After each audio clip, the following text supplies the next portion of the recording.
Hello to all. I welcome all of you in this particular session where I'm going to discuss a very important current affair based news, which is the Uniform Civil Code. This particular news is highly relevant from examination perspective in your paper 2, which deals with polity and governance. And this particular topic is a highly controversial topic. It's a highly debate-wala topic. And hence, I will be trying to bring all the perspectives in front of you so that whenever you answer this particular question in your exam, your answer looks holistic, comprehensive. It covers all the dimensions. It justifies the demand. तो इसीलिए आज इस particular मुद्दे के ऊपर काफी detail में हम लोग चर्चा करेंगे सो दैट आप सारे पहलुओं को समझ सको और अपने एग्जाम में एक ऐसा आंसर लिखो जो उस क्वेश्चन की फुलफिल करती हो रिक्वायरमेंट। तो today I will be discussing about uniform civil code. Uniform civil code आप देख सकते हो अभी न्यूज में क्यों रहा है, बिकॉज लॉ कमीशन ने वापस से इस पर्टिकुलर चीज के ऊपर एक डिबेट स्टार्ट किया है। लॉ कमीशन ने कहा है कि जो जनता है वो अपना यूनिफॉर्म सिविल कोड के बारे में पर्सपेक्टिव सरकार तक पहुंचा सकती है। वो क्या चाहती है, क्या लोग यूनिफॉर्म सिविल कोड चाहते हैं, क्या लोग यूनिफॉर्म सिविल कोड में कुछ चेंजेस चाहते हैं। तो इसीलिए लॉ कमीशन ने इस पर्टिकुलर चीज को स्टार्ट किया है where it is asking from the feedback from the public about this particular thing. तो इसी की वजह से ये अगेन न्यूज में अभी हमारा देखने को मिल रहा है। ऑल्दो ये काफी पुराना टॉपिक है बिकॉज बीजेपी ने अपने इलेक्शन मैनिफेस्टो में ये कहा था कि they will be bringing the uniform civil code. तो उसके बाद से यूनिफॉर्म सिविल कोड काफी ज्यादा एक इंपॉर्टेंट टॉपिक बन गया। लेकिन अगेन वो पर्टिकुलर मुद्दा वापस से पब्लिक डिस्कोर्स में आ रहा है because now this time the law commission which is a commission which advices the government about the legal reforms. इस देश में क्या क्या लॉ में रिफॉर्म्स आने चाहिए। जैसे अभी आपको पता है कुछ दिन पहले ही लॉ कमीशन का रिपोर्ट आया है कि क्या सेडिशन को इंडिया से हटाना चाहिए कि नहीं हटाना चाहिए। ठीक है, तो लॉ कमीशन का यही काम है। और पहला लॉ कमीशन इंडिया का किसके चेयरमैनशिप के अंदर बनाया गया था? Lord Macaulay. तो ये आपका थोड़ा सा प्रीलिम्स पॉइंट ऑफ व्यू से हमने जानकारी दिया, बट यहां पे हमारा क्या काम है कि लॉ कमीशन ने कहा है कि लोग जनता अपने फीडबैक को सरकार तक पहुंचा सकते हैं, कमीशन तक पहुंचा सकते हैं कि वो क्या चाहते हैं यूनिफॉर्म सिविल कोड के ऊपर। इसीलिए this particular thing has become important. अब समझते हैं कि ये यूनिफॉर्म सिविल कोड है क्या। क्या सारे इंडियंस का जो लॉ है वो यूनिफॉर्म नहीं है? ये हमें समझने की जरूरत है। अब अगर बात करें सिविल और क्रिमिनल लॉ का, जो हमारा सीआरपीसी है, जो हमारा आईपीसी है, जो हमारा इंडियन एविडेंस एक्ट है, जो हमारा कॉन्ट्रैक्ट्स एक्ट है, ये जितने भी कानून हैं ये सारे एप्लीकेबल हैं to every citizen of India irrespective of their religion, caste, sex, creed etcetera. तो जो सिविल और क्रिमिनल लॉ है वो सारे भारतीयों के लिए एक ही है। डिफरेंस कहां पे आता है? पर्सनल लॉ के बारे में। पर्सनल लॉ में आपको डिफरेंट डिफरेंट धर्म के लोगों का अपना अलग अलग कानून है। और ये पर्सनल लॉ में क्या क्या आता है? Family, marriage, guardianship, inheritance. तो जो भी एक फैमिली के स्फेयर में आता है, एक शादी के एस्पेक्ट में आता है, इनहेरिटेंस से जुड़ा हुआ सवाल है, all these are covered under the personal law. और ये personal law different different religion के लोगों का डिफरेंट है बिकॉज हर एक धर्म के लोग अलग अलग प्रैक्टिस करते हैं जो कि हिस्टोरिकली चला आ रहा है। And because India practices unity in diversity, because India follows religious pluralism, and hence it has allowed the different people from different religion to practice their own law only with respect to the personal sphere। तो जब हम uniform civil code की बात करते हैं तो वो वहीं पे टारगेट करता है कि there should be a unified personal law for all the Indians. That means there should be a unified law related to marriage, there should be a unified law related to divorce. कि क्यों हिंदू के divorce का procedure अलग हो और क्यों मुस्लिमों का डाइवोर्स का प्रोसीजर अलग हो। Because if in India we all are one, if we all are citizen, in India we practice fraternity, then why are we allowing such kind of differentiation? तो यूनिफॉर्म सिविल कोड बेसिकली यही कहता है कि सारे भारतीयों का एक ही सामान्य कानून होना चाहिए related to the personal sphere. That is divorce law same Muslim में, सेम हिंदू में, सेम सिख में, सेम पारसी में, सेम जैन में। तो यूनिफॉर्म सिविल कोड का बेसिकली लॉजिक ही यही है that there should be a unified personal law for the every citizen of India irrespective of whatever identity he or she may possess. So common set of personal law for all the citizens, and that is property, marriage, divorce, inheritance and succession. बाकी इसको छोड़ के जितने भी कानून हैं civil and criminal matters के लिए, that is the criminal procedure act CrPC, civil procedure code, contracts act, all these law are uniform for everyone. वहां तो कोई डिफरेंस नहीं है. Difference is only with respect to the personal law. Difference is only with respect to the personal law. बाकी civil और criminal matter में we have a unified. Now एक exception है Goa, because Goa is one of the state which practices uniform civil code. तो गोवा एक exception है जहां पे ऑलरेडी हम लोग यूनिफॉर्म सिविल कोड फॉलो कर रहे हैं. फैमिली एंड सक्सेशन लॉ जो होते हैं they are under the concurrent jurisdiction. What do you mean by concurrent jurisdiction? Concurrent jurisdiction का मतलब both state as well as centre can legislate on such matters. However, if there's a clash between the law made by the state and the law made by the center, then in that case, the law made by the center prevails over that of the law made by the state. And this is what concurrent jurisdiction is all about. So family and succession law comes under the concurrent jurisdiction. That means the center, the parliament has the final say over such kind of matters, right? Different personal law. अब देखते हैं, हमने बात किया कि personal law सारे धर्म के लिए अलग अलग है. तो ये डिफरेंस है क्या? अगर हम हिंदू लॉ की बात करें, जो हिंदू पर्सनल लॉ है, Sikh personal law, Parsis personal law, Christians personal law, ये सारे कोडिफाइड हैं. कोडिफाइड का मतलब कि ये एक जगह लिखे हुए हैं और passed by the Indian parliament. या तो वो कोडिफाइड हैं, एक जगह लिखे हुए हैं, या सरकार ने इसके अगेंस्ट कोई बिल एक्ट लाया है.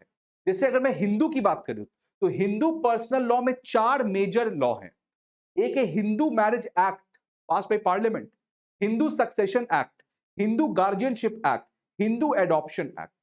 तो हिंदू, सिख, पारसी, जैन के जो पर्सनल लॉ है which deals with marriage and other things, ये सारे एक तरीके से पार्लियामेंट के द्वारा लाए गए कानून के द्वारा रेगुलेट किए जाते हैं.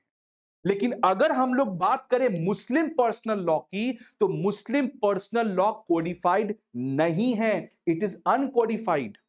ये कहीं लिखा हुआ नहीं है. ठीक है, it is based on the शरिया.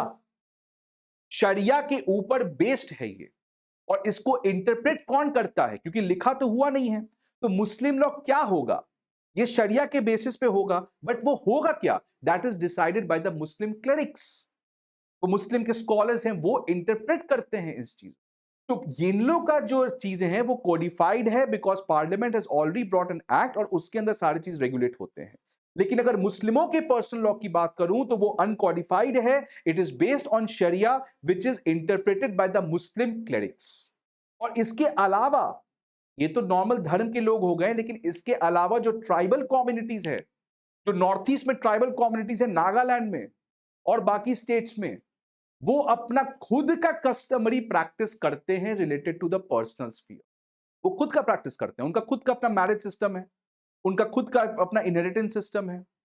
तो tribal communities people follow their own set of customary law and.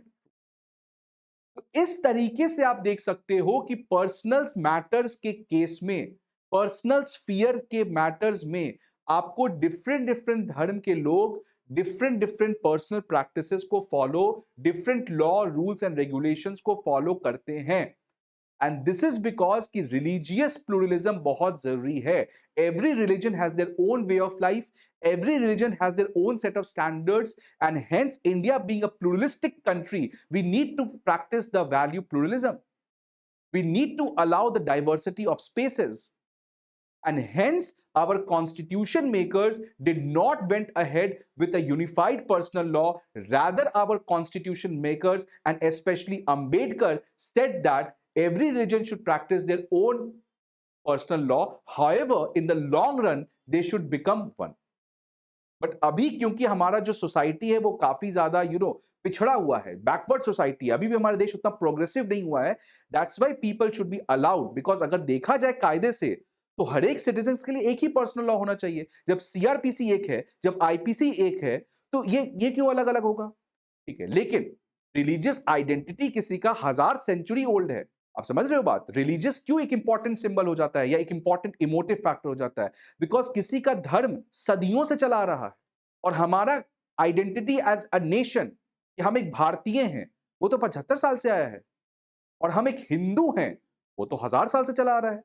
So religious identities, religious practices, religious law are very, very important and very, very, emotional. People get emotional about it.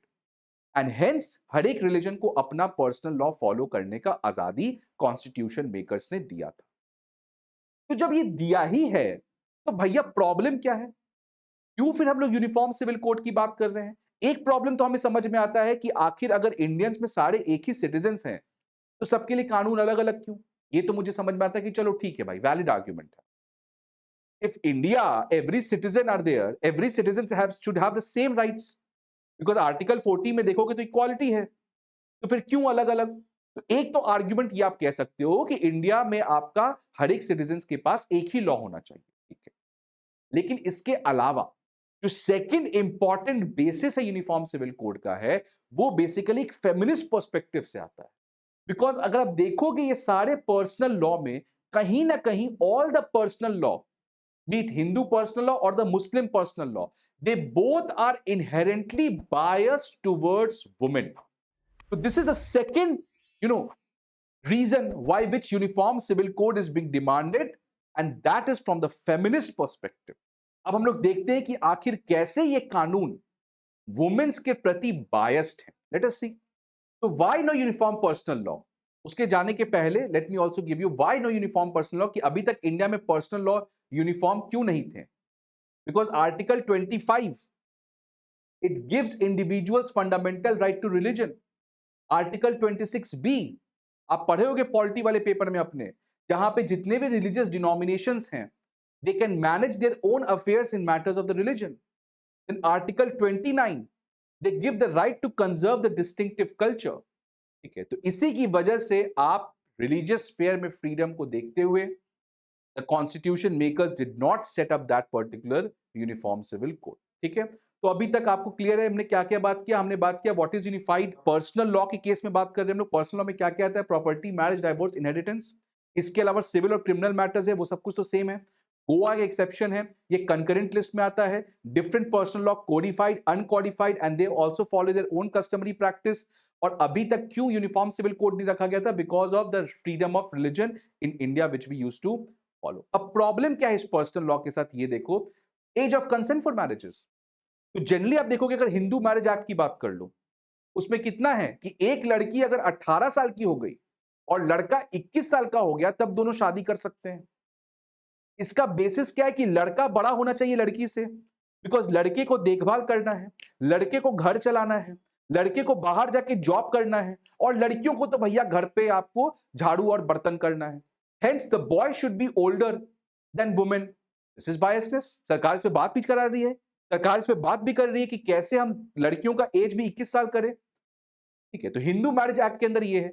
अगर मुस्लिमों की बात करें तो उसमें कहा गया कि whenever a girl attains puberty she can marry, and a girl generally attains puberty by the age of 15 साल। तो यहां पे 15 है, यहां पे 18 है, और लड़के को बड़ा होना चाहिए। तो ये बायसनेस है ना।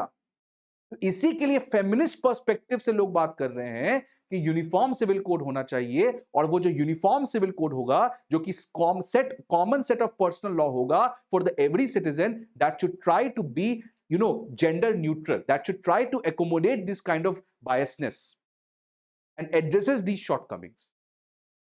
देन देखो second problem, practice of polygamy. Hindu law में तो it is void and punishable, but under the Muslim Islamic law ये अलाउड है पॉलीगैमी का प्रैक्टिस। ठीक है, तो अगेन एक ये प्रॉब्लमेटिक चीज है आपके पास। ठीक है, this is again a problematic thing. Then custody and guardianship में देखो, अगर बात करें हम लोग हिंदू क्या, Hindu adoption and maintenance act 1956, this requires women to take the consent of their living husband to adopt a child. So if a Hindu women wants to adopt a child, then she has to take the consent from her husband. क्यों लेगी भाई consent? She can take their own autonomous decision, but no, as per the act it is required. Now coming to the Muslim law, Muslim law में देखो क्या है कि the mother might have the custody of the child. अगर मान लो divorce हो गया है, कुछ प्रॉब्लम है, तो mother might have the custody of the child, but जो फादर है उसके पास गार्जियनशिप राइट रहेगा। तो मदर के पास बच्चा तो है, बट उसका गार्जियनशिप राइट कहां जाएगा? उसके फादर के पास। और गार्जियनशिप राइट का मतलब वो कहां जाएगा, वो क्या पढ़ेगा, वो कौन से स्कूल में जाएगा, effectively everything comes under the guardianship. So effectively, the physical body is with the mother, but the entire thing is decided by the father. Again, a biasness. तो ये मैं कुछ एग्जांपल ले रहा हूं, बट अगर आप एंटायर पर्सनल कोड पढ़ोगे तो all those personal codes have some or other form of discrimination which is against the women. Now अब ये देखो एक और बेस्ट एग्जांपल, प्रैक्टिस ऑफ निकाह हलाला। अब प्रैक्टिस ऑफ निकाह हलाला क्या है कि अगर मान लो एक मुस्लिम लड़के और मुस्लिम लड़की का डाइवोर्स हो जाता है, और अगर वो लड़का उस लड़की से वापस शादी करना चाहता है, तो इसके लिए एक प्रोसीजर है। ऐसे ही आप नहीं कर सकते हो शादी। उसके लिए क्या प्रोसीजर है कि पहले उस लड़की को किसी और लड़के से शादी करना पड़ेगा। उस शादी करने के बाद उसको एक रात उसके साथ गुजारना पड़ेगा, where they can have sex. और उसके बाद थर्ड, पहले क्या है कि डाइवोर्स हो गया, मान लो एक लड़का लड़की का डाइवोर्स हो गया, अब इस लड़की को वापस शादी करना है, या इस लड़की को वापस शादी करना है इस लड़की से। उस केस में क्या होगा, उसका प्रोसीजर क्या है कि पहले जो लड़की जिसका डाइवोर्स हो चुका है, इसको किसी एक और पर्सन के साथ शादी करना पड़ेगा। Then she has to have sex with him. Then the husband, जो नया वाला हस्बैंड है, वो उस लड़की को डाइवोर्स देगा। जब ये तीनों चीज हो जाएंगे, then this girl is eligible to marry this man. तभी ये शादी मुमकिन है। और ये क्यों है? बिकॉज अगर ये लड़का ने इस लड़की को डाइवोर्स दिया, मान लो ट्रिपल तलाक दिया या कोई भी ट्रिपल तलाक दिया, तो अब ये लड़के को पनिश करने के लिए, देखो तुम्हारी वाइफ उसके साथ सेक्स की, ये तुम्हारा पनिशमेंट है। समझ रहे हो इसमें लॉजिक निकाह हलाला का क्या है? वही ये लॉजिक आपके पास। ये देखो, अगर मान लो ये बॉय है और ये गर्ल है, ये दोनों का डाइवोर्स हो गया, अब ये लड़का इस लड़की से वापस शादी करना चाहता है, उसका प्रोसीजर क्या है कि पहले इस लड़की को किसी और एक लड़के से शादी करना होगा। देन फर्स्ट शादी, second they both to have sex, इनको सेक्स करना पड़ेगा। Third, this guy has to leave this girl, divorce दे दे। जब ये हो जाएगा, now they both can marry. और ये क्यों है? Why the girl has to sleep with him? Because to punish this boy. देखो तुमने क्या, तुम पनिश करो, तुम जलो। तो इस तरीके से आप देखोगे तो पर्सनल कोड लॉ में हर जगह कहीं ना कहीं वो मेल स्टीरियोटाइप, मेल वाला बायसनेस जुड़ा हुआ है। तो ये बहुत बड़ा क्रिटिसिज्म है पर्सनल लॉ का, जो फेमिनिस्ट लोग करते हैं कि हमें यूनिफॉर्म सिविल कोड जरूर चाहिए। तो ये हमारा प्रैक्टिस ऑफ निकाह हलाला। अब डिमांड फॉर यूसीसी की बात करें कि जो डिमांड फॉर यूसीसी है, वो अगर अंबेडकर की बात करें तो अंबेडकर ने कहा था कि yes it is desirable, but it should be voluntary. इसको इंपोज नहीं करना चाहिए। And this is why this particular thing was kept as a DPSP under article 44, that state shall endeavour to secure a uniform civil code. इसलिए इसको DPSP में रखा गया। लेकिन जो रियल सेंस में यूसीसी की डिमांड आई है, वो बेसिकली वुमेन मूवमेंट से निकल के आई है। जब वुमेन आपका एम्पावर्ड हुई, जब वुमेन आपका पब्लिक स्फेयर में आई, by the end of 20th century, क्योंकि इंडिया में 1990 के लगभग एलपीजी रिफॉर्म्स आ गए थे, now many of the women were starting to enter into the public sphere and globally also women का पार्टिसिपेशन उस पर्टिकुलर एरा में 1970-80 उस समय जो पीरियड है, उस समय काफी बढ़ गया था। तो now women were trying to question all these things. और यहीं पे देखो, demand for UCC was first put forward by the women activist at the beginning of the 20th century. Objective women's right, equality. किसके against ये लड़ रहे थे? Triple तलाक, जिसको अब सरकार ने पनिशेबल बना दिया है। Discrimination of women with respect to civil and inheritance right, inheritance में जो कि फादर का प्रॉपर्टी कितना जाएगा सन को, फादर का प्रॉपर्टी कितना जाएगा डॉटर को, उसमें भी बहुत ज्यादा डिस्क्रिमिनेशन है। तो इन कॉन्टेक्स्ट में आपका यूसीसी का डिमांड हमारा स्टार्ट। और देखो, शाह बानो केस 1985 में सुप्रीम कोर्ट ने कहा था पार्लियामेंट को कि आप यूनिफॉर्म सिविल कोड लाएं। और 2023 में देखो, सेंट्रल गवर्नमेंट सुप्रीम कोर्ट का कही है कि that the constitution obligated the state to have UCC for its citizen under article 44, that is the DPSP. तो सरकार कह रही कि कॉन्स्टिट्यूशन हमें खुद कह रहा है आपको इस पर्टिकुलर यूनिफॉर्म सिविल कोड को, तो ये है आपका कुछ बेसिक इंफॉर्मेशन जो आपका आना चाहिए। अब यूसीसी का फायदा क्या है ये देखो, what are the merits for UCC? Universal citizenship पहला फायदा, because every Indian is same, every citizen is same, so why different citizen belonging to different religion should have different personal law? Because that hampers fraternity, that hampers brotherhood, and hence we should go with universal citizenship. तो ये फायदा है बहुत। Second, promotes real secularism. Secularism का मतलब क्या होता है कि every person will be treated as the same, कि चाहे उसको कोई भी रिलीजन हो, it does not matter। जैसे फ्रांस में फॉलो किया जाता है। फ्रांस में क्या है सेक्युलरिज्म का मॉडल, कि every French people, irrespective of whatever religion they are, they all are French citizen in front of the government। तो जब भी सरकार कोई पॉलिसी लाती है तो ये भूल जाती है कि आपका धर्म क्या है, क्योंकि सरकार के लिए आप सब एक सिटीजन। तो वो जो सेक्युलरिज्म है उसको हम लोग कहते हैं negative concept of secularism, because there is a complete separation between the state and religion. But in India आपको पता है we have follow the positive model of secularism where state interferes in the matters of religion to ensure equal concern for all. ठीक है, so this will promote real secularism where every people will be considered same irrespective of which he or she religion, which religion he or she preaches। Feeling of equality, oneness, वही आपको यहां से आ गया। Tying of a modern progressive nation, obvious बात है modern progressive nation में you cannot allow all these kind of things। And then article 44 को हम implement कर देंगे। ठीक है, ठीक है, तो ये आपको हो गया women right, women equality, secularism, fraternity, modern progressive nation, article 44, ये सब कुछ फायदे हैं हमारा यूसीसी को इंप्लीमेंट करने। और चैलेंजेस क्या क्या है ये देखो। चैलेंजेस सबसे पहले क्या है कि भैया ये टॉप डाउन अप्रोच हो। आप पार्लियामेंट क्यों डिसाइड कर रही है? Let the people decide, let the Muslims come to the street and say कि नहीं नहीं हमको अपना कोडिफाइड लॉ चाहिए, हमको ये कर दो। लोग तो कोई प्रोटेस्ट नहीं कर रहे यूसीसी के लिए। आपने कभी सुना कि जो जनता है वो रोड पे आके यूनिफॉर्म सिविल कोड की मांग कर रही है? ऐसा तो कहीं नहीं है। तो फिर सरकार इतना क्यों इसको मुद्दा बना रही है? Because you should only deliberate when the people are asking for it. तो देखो होगा क्या, जैसे एग्जांपल शबरीमला केस देखते हैं। शबरीमला केस में क्या केरला के लोगों ने प्रोटेस्ट किया था कि वुमेन क्यों नहीं अलाउड है? बिकॉज वो उनका कल्चरल प्रैक्टिस है, वो सदियों से फॉलो कर रहे हैं। तो केरला के लोगों ने कभी ऐसा कोई डिमांड नहीं, इनफैक्ट केरला की जो वुमेन है उन्होंने भी कभी डिमांड नहीं किया था उस बड़े लेवल पे कि भाई शबरीमला में वुमेन शुड बी अलाउड। ये तो कुछ लोगों ने सुप्रीम कोर्ट में पिटीशन फाइल कर दिया और सुप्रीम कोर्ट ने कहा कि शबरीमला में वुमेन शुड बी अलाउड। लेकिन प्रॉब्लम क्या हुई? अगेन टॉप डाउन अप्रोच है। डाउन से टॉप होना चाहिए, लोग डिमांड करते तब आप करते, यहां पहले आप कर दे रहे हो। उससे प्रॉब्लम क्या होता है टॉप डाउन अप्रोच से, कि उसमें इंप्लीमेंटेशन में प्रॉब्लम होता है। अब देखो शबरीमला टेंपल में तो सुप्रीम कोर्ट ने कह दिया कि women of the menstruating age can go to the Sabarimala, but कितनी महिलाएं गई? एंड इनफैक्ट कुछ महिलाएं ट्राई की जाने का, तो उन पे पेपर स्प्रे मार दिया गया, उनको ह्यूमिलिएट किया गया, उनके रास्तों को ब्लॉक किया गया। So any kind of these kind of cultural reforms, especially related to the religious reforms, has to come from the people themselves. Then only you can resolve the crisis of implementation of anything. तो ये पहला आपका top down approach will never work, consensus building पे focus करना है। Next, clashes with the right of religion, because every person has a right to religion, and article 26, every religious denomination has their own right to manage their religious affairs. So it will clash with one of the fundamental right, article 25.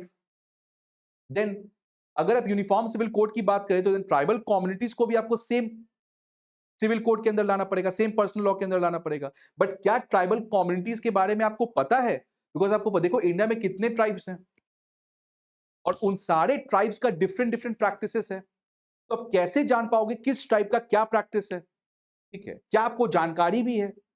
अब Andaman and Nicobar का कोई tribe है, वो कौन सा personal law follow कर रहा है, उनका क्या है कस्टमरी प्रैक्टिस, क्या आप जानते हो या क्या आप जान सकते हो? अगर आप नहीं जान सकते हो तो आप यूनिफॉर्म सिविल कोड कैसे लाओगे? Caste system celebrates graded inequality, ये अगेन प्रॉब्लम है। अंबेडकर ने कहा था ग्रेडेड इनइक्वालिटी का मतलब कि मान लो अपर कास्ट लोअर कास्ट को एक्सप्लॉइट करता है। Let me give you a hypothetical example कि सपोज ये सबसे अपर कास्ट है, उसके बाद ये आपका उसके बाद कास्ट है, सेकंड मान लो, ये थर्ड, ये फोर्थ, ये सबसे लोअर कास्ट है। तो ये तो इसको एक्सप्लॉइट कर रहेगा, इसको एक्सप्लॉइट करेगा, इसको एक्सप्लॉइट करेगा, तो मतलब जो सबसे ऊपर वाला ये तीनों को एक्सप्लॉइट करेगा। लेकिन ग्रेडेड इनइक्वालिटी का मतलब क्या होता है? ये जो सेकंड वाला है ये थर्ड को एक्सप्लॉइट करेगा, ये फोर्थ को एक्सप्लॉइट करेगा, और जो थर्ड वाला है वो फोर्थ को एक्सप्लॉइट करेगा। इसको कहते हैं ग्रेडेड वे में एक्सप्लॉइटेशन, ग्रेडेड इनइक्वालिटी, कि first will exploit all the three, second will exploit 3 and 4, third will exploit 4। तो इसीलिए कोई रिफॉर्म चाहता ही नहीं है। अगर मान लो कोई रिफॉर्म लिया कि अब कोई एक्सप्लॉइटेशन नहीं करेगा, तो ये तो निराश हुआ, ये भी निराश होगा, बिकॉज ये भी तो एक्सप्लॉइट कर रहा है, ये भी एक्सप्लॉइट कर रहा है, ये भी निराश होगा। इसलिए in general Hindus do not want to bring such kind of reform because of this practice of graded inequality, जिसको अंबेडकर ने कहा था। और इसलिए अंबेडकर ने कहा था कि इंडिया से आप कास्ट सिस्टम को कभी खत्म ही नहीं कर सकते हो, because of this particular thing, everyone is exploiting someone else. The debate about UCC has never been objective, rather it has been commonalized. ये सबसे बड़ा प्रॉब्लम है मेरा भी, I personally feel with this.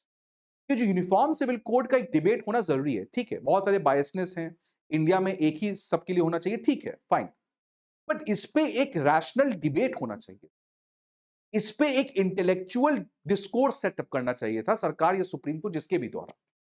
But problem क्या हुआ है कि अनफॉर्चुनेटली ये पोलराइज वाला मुद्दा बन गया है, ये पूरा इशू कॉमनलाइज्ड हो गया, ये हिंदू वर्सेस मुस्लिम टाइप हो गया, और इसीलिए जो जेन्युइन रिफॉर्म्स लाने की जो स्पेस थी वो भी अब आपकी नहीं हो पा रही है। तो ये सिंपल बहुत बड़ा इंपॉर्टेंट क्रिटिसिज्म है कि debate about UCC has never been objective, rather the entire thing has itself become communal. अब 21st लॉ कमीशन जो 2018 में रिपोर्ट दिया था, बहुत इंपॉर्टेंट रिपोर्ट था लॉ कमीशन का, और लॉ कमीशन जो 2018 में अपने रिपोर्ट दिया था, लॉ कमीशन ने कहा था कि it is very very difficult because of India's diversity, इतना डाइवर्सिफाइड कंट्री है कि आप सबके लिए सेम पर्सनल लॉ नहीं ला सकते हो, बिकॉज इतना ज्यादा डिफरेंट डिफरेंट प्रैक्टिसेस है, डिफरेंट डिफरेंट कम्युनिटीज हैं, कुछ कोडिफाइड है, कुछ अनकोडिफाइड है, कितने के बारे में तुम जानते ही नहीं कि वो है क्या, आप कैसे ला पाओगे? Second, it will unnecessarily be a interference of the state in the personal matter, एक तरीके का इंटरफेरेंस होगा स्टेट के द्वारा किसी के पर्सनल मैटर में, इसलिए हमें इस चीज से बचना चाहिए।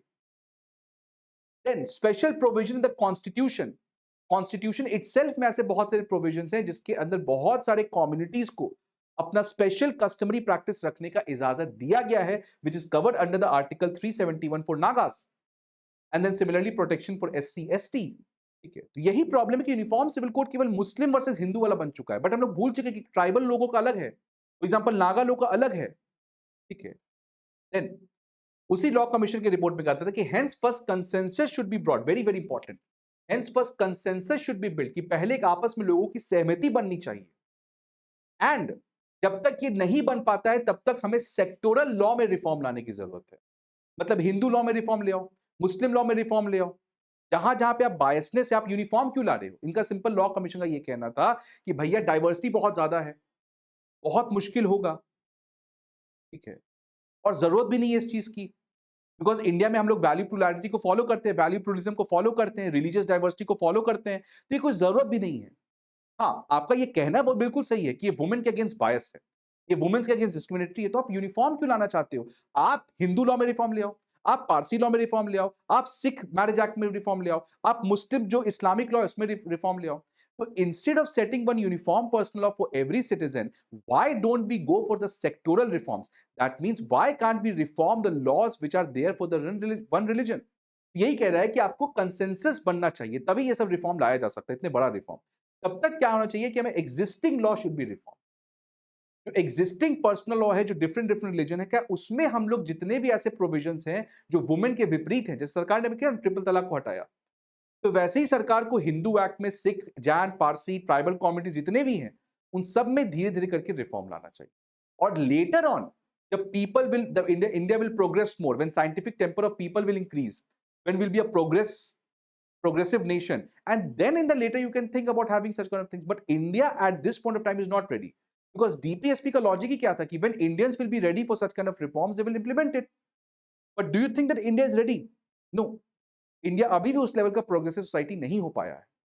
Hence the law commission says कि we should try to build the consensus, and this will be a long time taking process, and hence for the time being we should go with the reform in the sectoral law. That means the existing law should be reformed.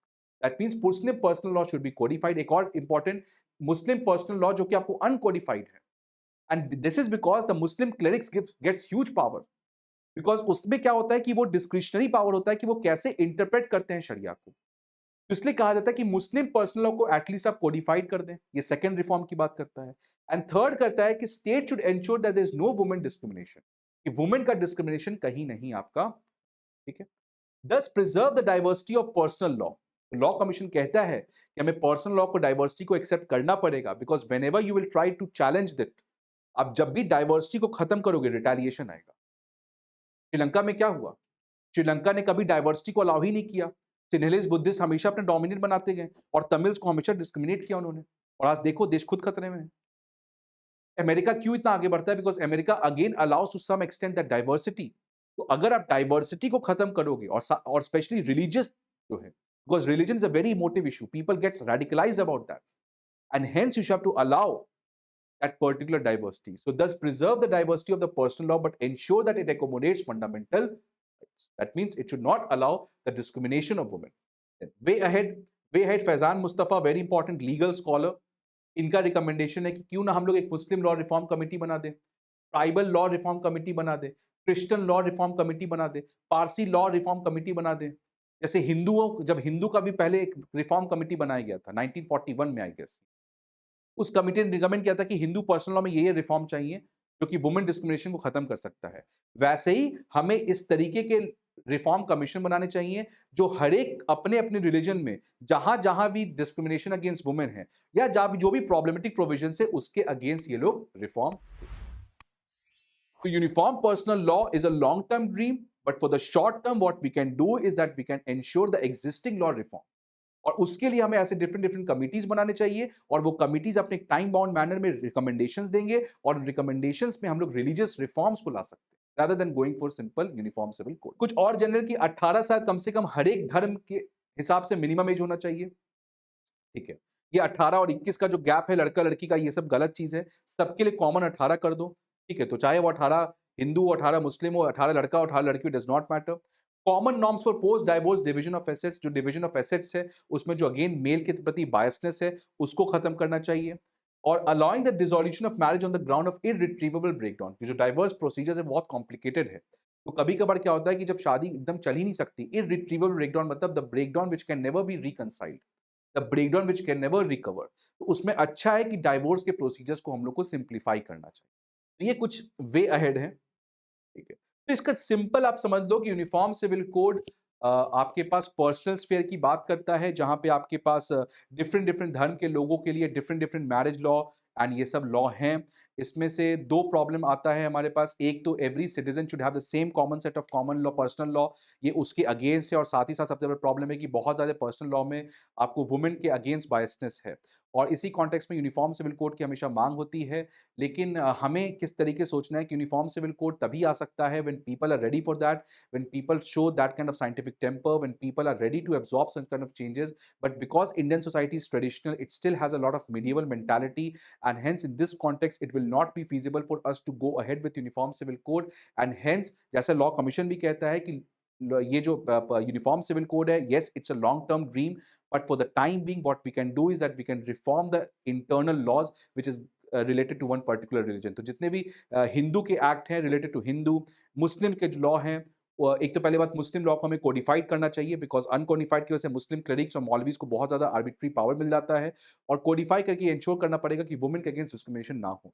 So rather than this debate being about uniform civil code, the debate should be that how we can reform the existing personal law so that it is not against the women। तो ये हमारा आपको discourse होना चाहिए, but जो discourse है वो completely कॉमनलाइज हो चुका है, वो एक इलेक्शन का मुद्दा बन चुका है, उसको तोड़ मरोड़ के मीडिया अपने सामने रख रहा है, आपको भटकाया जा रहा है, उससे हमें बचने की जरूरत है। और ये जो लॉ कमीशन का बहुत ज्यादा 2024 चुनाव के पहले जो ये मुद्दा उठाया गया है, इट्स अगेन अ कंसर्न कि हो सकता है कि ये मुद्दा एक इंपॉर्टेंट मुद्दा हो 2024 के लोकसभा चुनाव के पहले।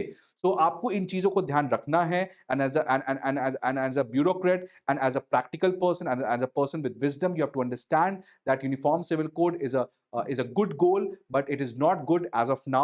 Rather what we should do is that we should try to reform the existing things so that the women empowerment and the discrimination against women could be stopped।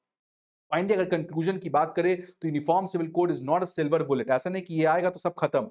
The condition of Hindu women has not improved even after the secularization of Hindu law। तो Hindu law में तो हमने already बहुत ज्यादा reform कर लिया है, but क्या हिंदुओं में वुमेन बहुत एम्पावर हो चुकी हैं? नहीं। तो ये जो कंप्लीट डिबेट है कि यूसीसी आने से आपको वुमेन एम्पावरमेंट हो जाएगा, सारा प्रॉब्लम खत्म हो जाएगा, और खासकर जो ये बताया जाता है कि यूनिफॉर्म सिविल कोड में मुस्लिमों महिलाओं का काफ़ी बुरा हाल है, तो ये सब से भैया कुछ नहीं होने वाला है। यूनिफॉर्म सिविल कोड अगर आएगा वो तभी आएगा जब लोग अपने माइंडसेट को बदलेंगे, जब लोग अपने वे ऑफ थिंकिंग को बदलेंगे, and people will think that yes, irrespective of whatever religion we are a common Indian, we are a Indian citizen and we should be governed by the same personal law. जब तक ये नहीं होता है, तब तक we should not be over emphatic about all these kind of grandstanding goals, and we should show pragmatic, and the pragmatic thing is that we should change the discourse from uniform civil code to the reform the personal code। ठीक है, तो ये है आपको particular debate का।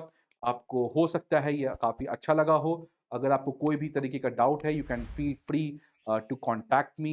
You can comment also, अगर आप चाहते हो किसी और पर्टिकुलर सेशन पे मैं वीडियो बनाऊँ, या आप चाहते हो इससे कुछ और इन्फॉर्मेशन चाहिए, और you if you want all these kind of PDFs, तो आप वहाँ पे कमेंट बॉक्स पे लिख सकते हैं, और हमारे टेलीग्राम चैनल को जॉइन कर सकते हैं, जहाँ पे I keep sharing my PDFs.